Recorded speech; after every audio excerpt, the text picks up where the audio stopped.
Welcome to the Sports Watchdog radio show, hosted by Mason Kern. He keeps his nose to the ground to report on what's trending in professional and college sports, to inform, enlighten, and entertain. And now it's the Sports Watchdog. the Sports Watchdog, Mason Kern.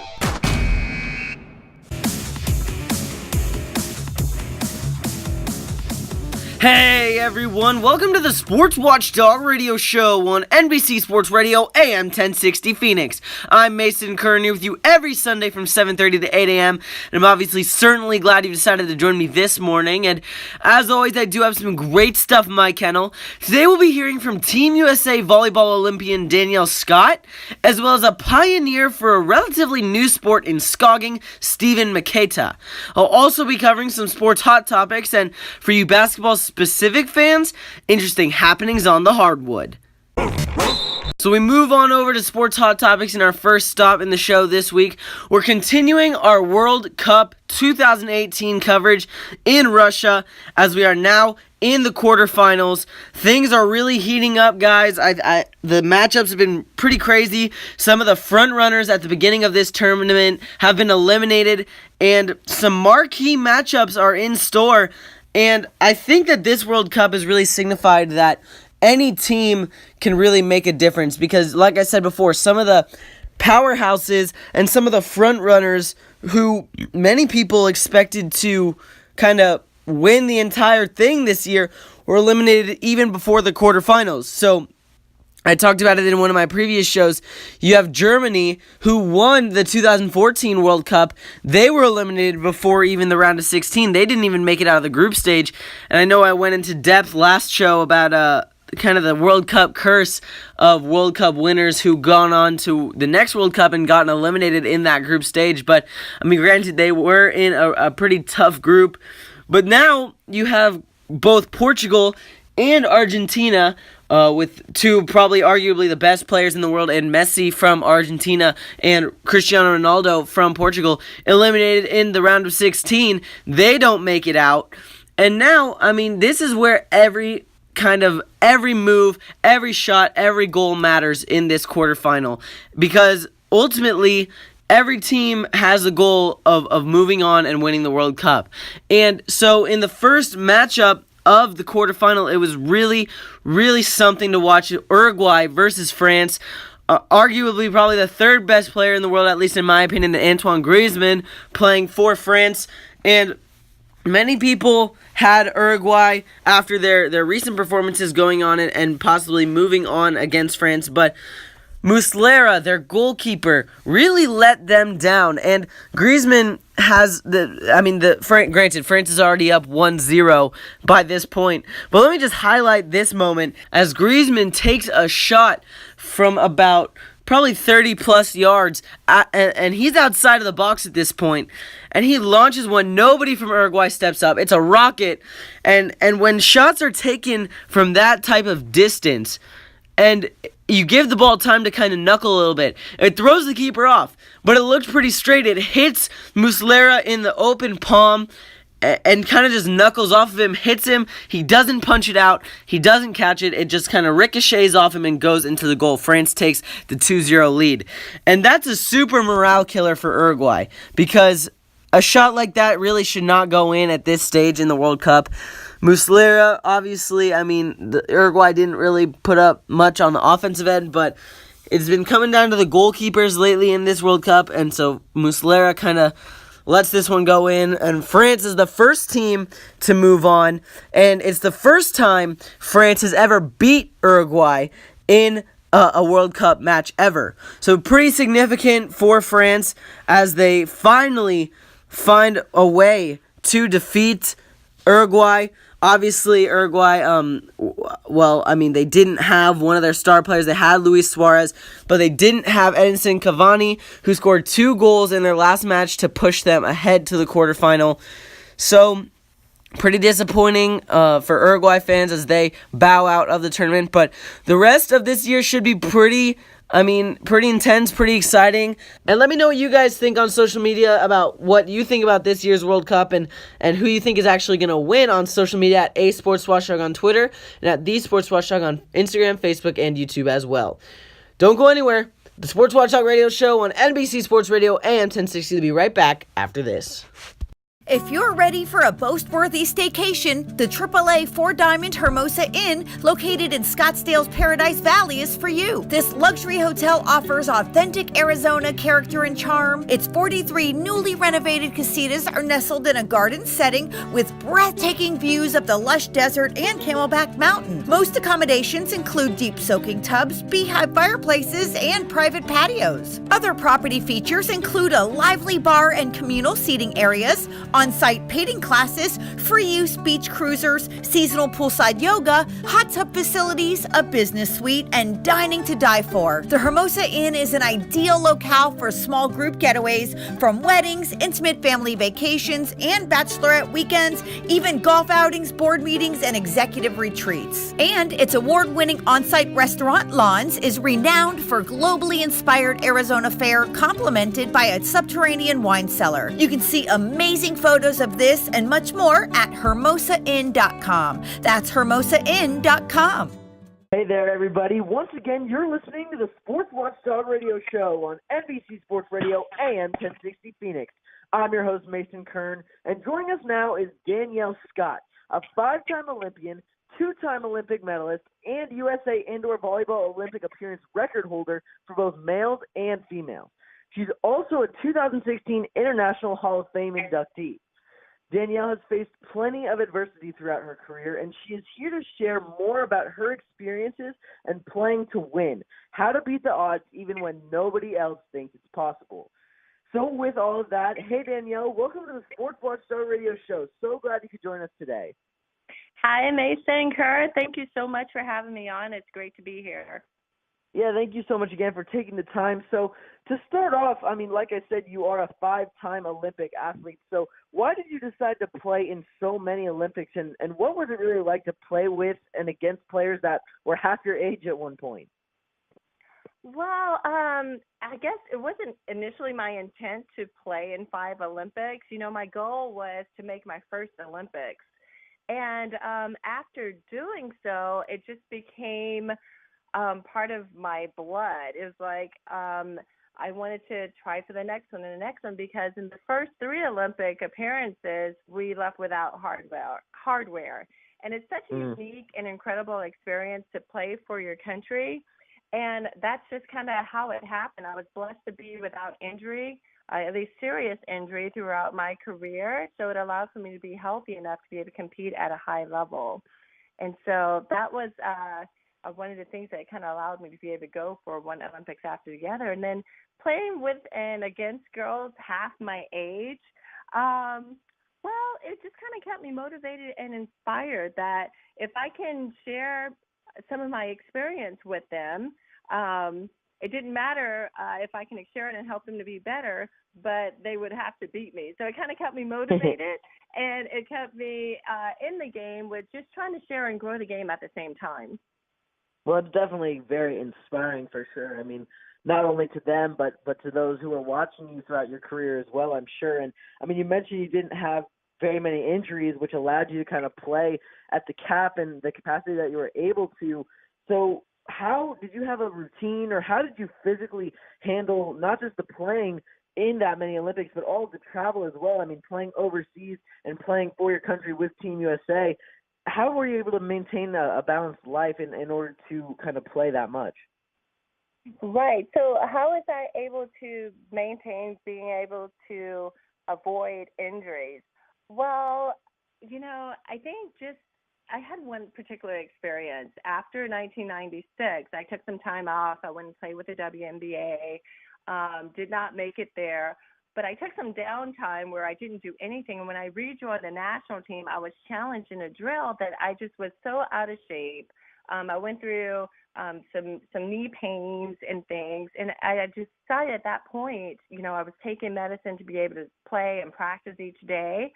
And I decided at that point that I need to do something differently. And with all the new technology and the different strength programs that there are out there, I did a fast and pray, and I started working on my body. I did the exercise I need to be healthy, to be able to play such a long time. And then just being aware of my body, being aware of what my trainings would be like. I would do things before, and I would do recovery things after. And I would take all those things that I learned at USA Volleyball and apply that overseas, and then just add to the programs and things they had in place there. So that allowed me to play for such a long time. I'm really blessed physically, but just also being aware.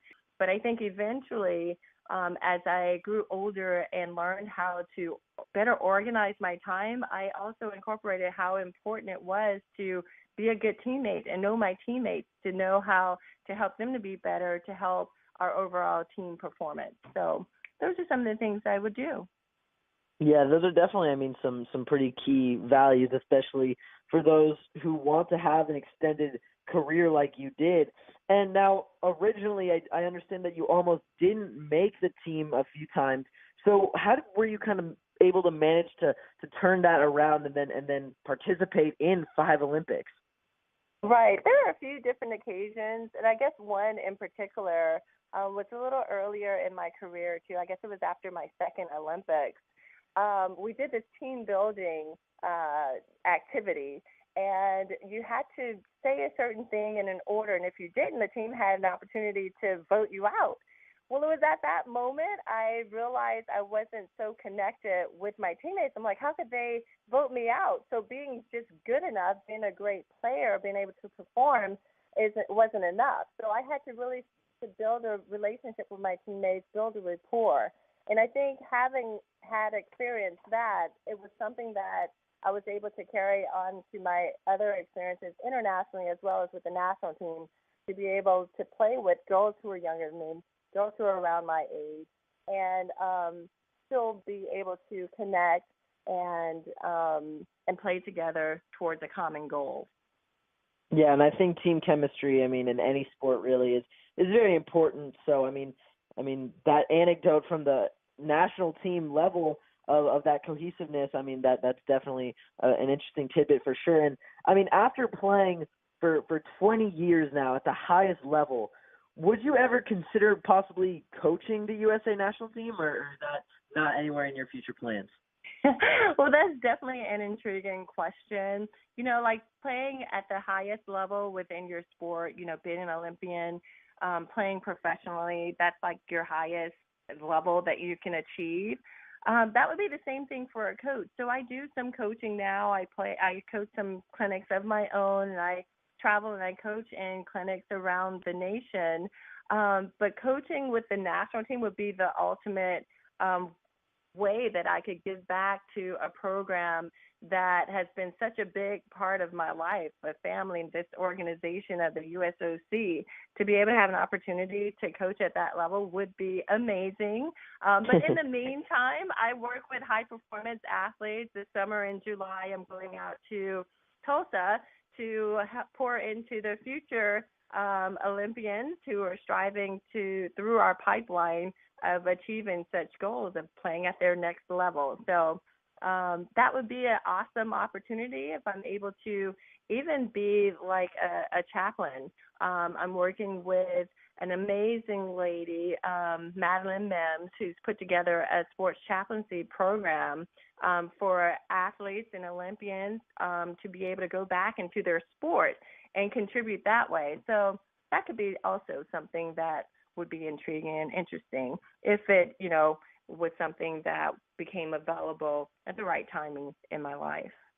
Of course, yeah, that's definitely an interesting prospect, and we'll be sure to keep tabs on how that progresses further down the line. And Danielle, thank you so much. We're running out of time here. So where can our listeners go to connect with you or get more info? Okay, so I have a website. It's DanielleScottVolleyball.com.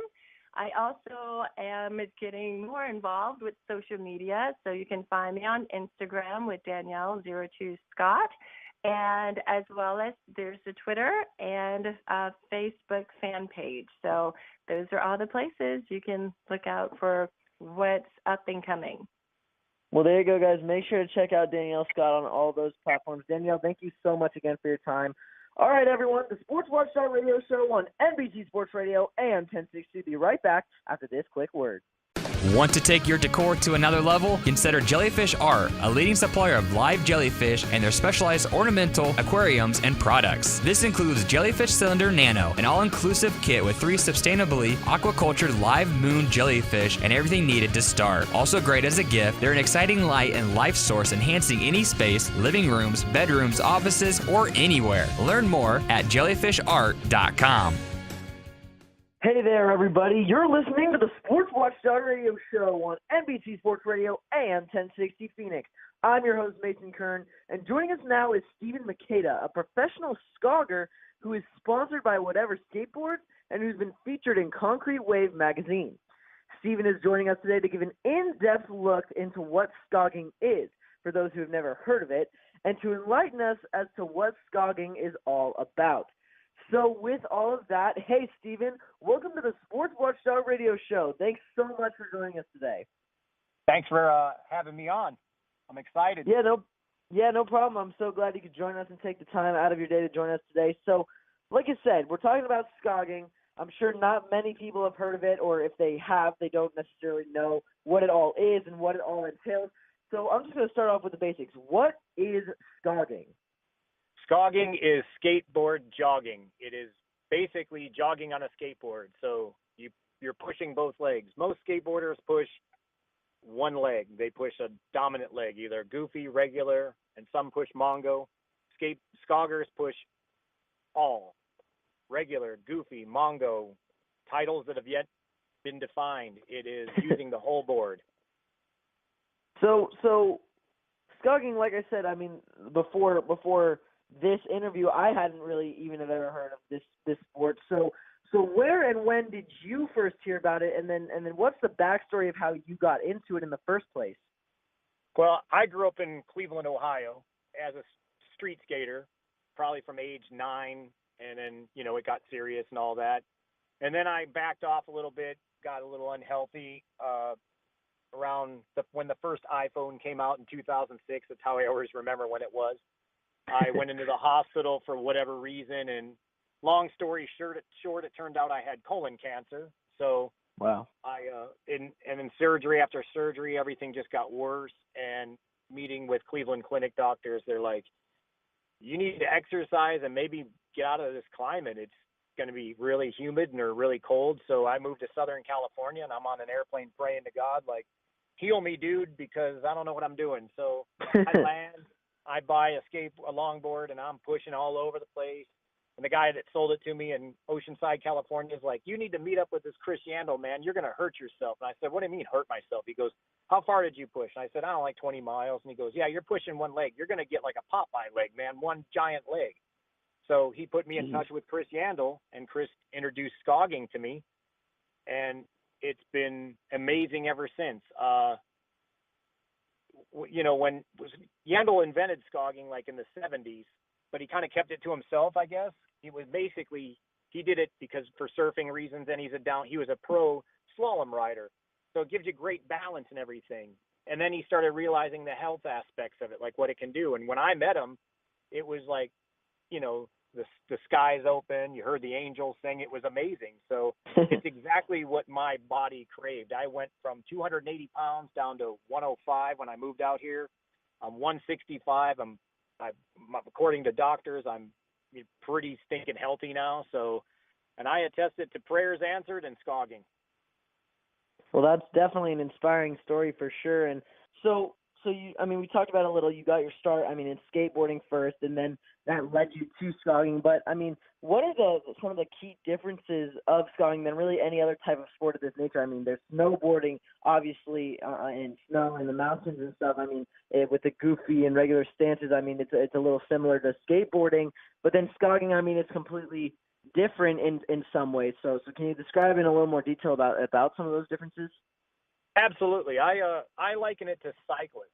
Cyclists are out, cycling throughout the cities and everything, and then a BMX rider does tricks and little things like that, but usually throws his bike in the back of a truck to get to the place to do these tricks. The cyclist rides to that place, does what he has to do, and then rides back. It's all about the distance, the endurance, the fun. It's less tricks more how can I push my body and get it to where I want it to be. I would say if you're out jogging, just jump on a board. It's the same thing. It's so much nicer, and it's fun included. It's not just I need to work out today. I need to work out today. I need to work out today. Then it becomes some kind of thing, a mantra that you put on yourself. This is I'm working out and I'm having a blast. And it's like I said, it's not really a trick sport. We do tricks, like I can ride backwards and flip the board around and stuff like that, but that's not really what we're trying to promote. We're actually just trying to promote how to get to point A, how to get from point A to point Z, or 1, 2, 3, 4, 5, while having fun and getting healthy. And I think that's something that, a lot of people in today's society crave. Having fun and being healthy. So I think this is a perfect outlet for that. And in order to get started in skogging, in this kind of sport, would someone need skateboarding experience in previous years, or can someone, as a new beginner into even skating, could they just get started right away, or how would that work? It's a weird catch-22, because even for me, I was skating the normal way, regular foot, for almost 30 years. And when Chris showed me this, I looked at it like, how hard could this be? I pushed. He goes, now switch legs. I ate it. The board went in the middle of the street. Got hit by it was horrible. And I'm like, I can't do this. So then I've taught and trained people who have been skating for years, and they picked it up in like 3 to 4, 5 months. And then I was like, asked by a young couple to train their son, who is, I think, 12, who's never stepped on a board before. He picked it up faster because he didn't understand. It's all muscle memory. Imagine one day you're writing your name with your left hand and then finishing it with your right hand. That's ambidextrous. We're promoting pedidextrous. So you can push both legs and not even think about it. It's just natural. It's retraining your brain. The problem with most people is, I can't do it. Well, not with that attitude, as my wife would say. Exactly. If you say, I'm open to it and I'll give it a try, it becomes a heck of a lot easier. And that was my thing. When I first saw it, I was like, I can't do that. And I didn't. And then I just kept getting that drive, like, man, I really want to do that. That I am getting hurt. My left hip hurts really bad. So I started doing it, and I called Chris, and I go, I think I got it. And then he dug it, and then he threw me on his team like instantly, because it just overtook me. I was just like, this is exactly what I was looking for. Yeah, definitely. Going back to that story, so inspiring for sure. And in terms of learning new things, that muscle memory is very key. I definitely agree. And now, as we look towards the future, Steven, what would you say, where is skogging going? What is the future of this sport, in your opinion? Where do you see it ending up? In my opinion, I don't like to put on that it's for an older crowd, because I have friends that are much younger than me that skog. But I see like this wave of like kids doing these tricks that, like, and some day not too long from now, they're going to hurt themselves, but they're going to still want to skate. And I see them just pushing long distance and throwing skogging into their daily routine, and they're going to be like, this is amazing, because that's pretty much what happens. That's how it works. Mm-hmm. And but like I said, there are youngsters who don't even do street tricks, or they do, and they use skogging to get better balance. But in the future, I see it more moving to the actual health and fitness aspect. I've even been throwing yoga poses into this thing, like doing like a figure four, kicking my foot up, holding my big toe as long as I can, getting real low and everything. And that's where the endurance and the balance and the, I might lose some skin come in, but of course. But that's why I've been wearing a helmet. You'll see videos of me not wearing shoes. Those are the most I've ever skogged without shoes, is 10 miles, and I don't promote that. It's just something I do sometimes because I'm me. But in the future, I see a lot of clinics and a lot of how to get healthy and how to just add weights into it. I sometimes wear ankle wrist weights or a weight vest just to get my core up. It's really good for your core, and I also see it really taking off in marathons, because long distance pushing, And Skogger marathons and endurance races are getting huge now. There's 24-hour marathons. Here in San Diego, we have Adrenalina, which is a 26.2 legal marathon. That's the one I do all the time. And I just seen it become a faster race sport, but still harnessed into that, I don't need to be the fastest. I kind of want to just make it to 80 years old without any, kidney failures or any more cancer. So that's where that's definitely, an intriguing outlook as to the future of this sport as a whole, and probably potentially in the future we'll see streets full of Skoggers. So definitely an interesting proposition for sure. Well, Steven, we're running out of time. Thank you so much again. Where can our listeners go to connect with you? You can email me at skogging, skogging.ca@gmail.com. I'm on Facebook at Steven Skogger Meketa, Instagram Steven Skogger Meketa, and then you can find all that easily at skogging.com. Well, there you go, everyone. Make sure to check out his website and all those socials as well. Thank you so much again, Steven, for your time. All right, everyone, the Sports Watchdog Radio Show on NBC Sports Radio AM 1060 Phoenix will be right back after this quick break. Are you a girl who lives for travel? Are you a lady who loves adventure and fabulous vacations? Then check out the SuitcaseLifeStore.com, where you'll find all kinds of chic travel accessories plus fashion, tech, kitchenware, office gear, and more, showcasing your joy for journeying. From travel bags and tags to fashion to mugs, mouse pads, and much in between, the SuitcaseLifeStore.com has you covered in fabulous form. The SuitcaseLifeStore.com for gals who travel, explore, shop, eat, and repeat. You ready to hoop it up? This is Happenings on the Hardwood. All right, everyone. As always, at the end of the Sports Watchdog Radio Show here on NBC Sports Radio, AM 1060 Phoenix, we're going to pivot on over to the hardwood, and this week we're going to focus in on some NBA free agency. Now, a lot of the free agents have already made their moves, already made their deals, mainly because not all the teams have a ton of money to spend, so the money was going quickly. So free agents were snatching up contracts.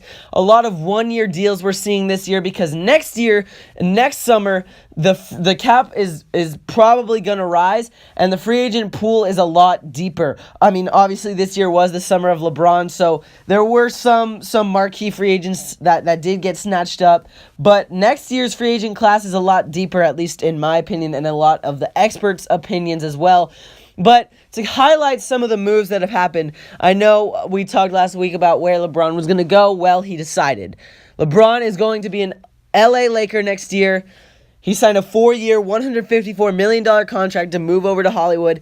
I think that's mainly a non-basketball move, kind of looking towards his future and what was best for his family. But, obviously as a Laker fan myself, trying to be unbiased, but great move for this Los Angeles team.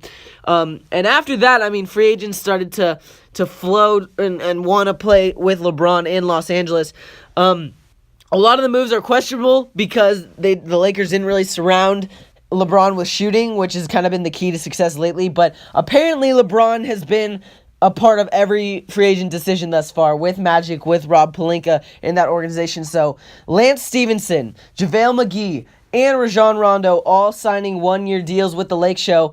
And a big point for this Lakers team, they let Julius Randle walk. He was probably their best player last year, and Julius Randle, his rights were renounced, so he became an unrestricted free agent. He wanted more of a commitment rather than a one-year deal in LA. LA wasn't willing to offer that. So now Randle has signed a 2-year deal in New Orleans.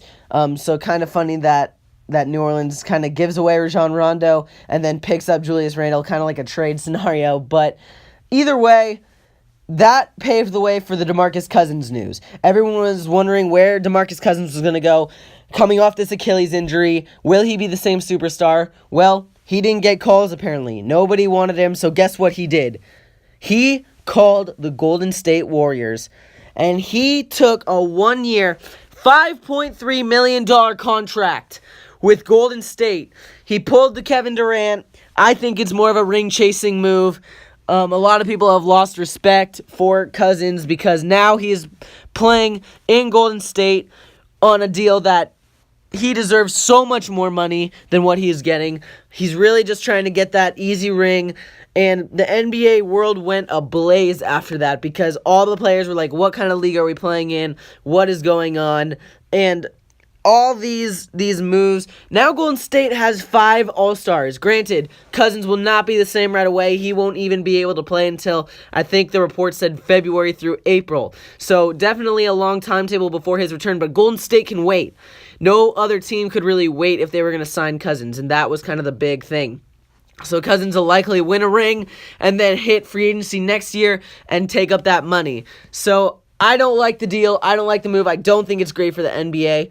Well, that's a wrap, everyone. Anybody wanting to connect with me, the Sports Watchdog, on Twitter can do so at @SportsWatchdog, and on Instagram, Facebook, and YouTube as well at The Sports Watchdog. So until next time, keep your eye on the ball. The Sports Watchdog. The Sports Watchdog, Ace and Kern.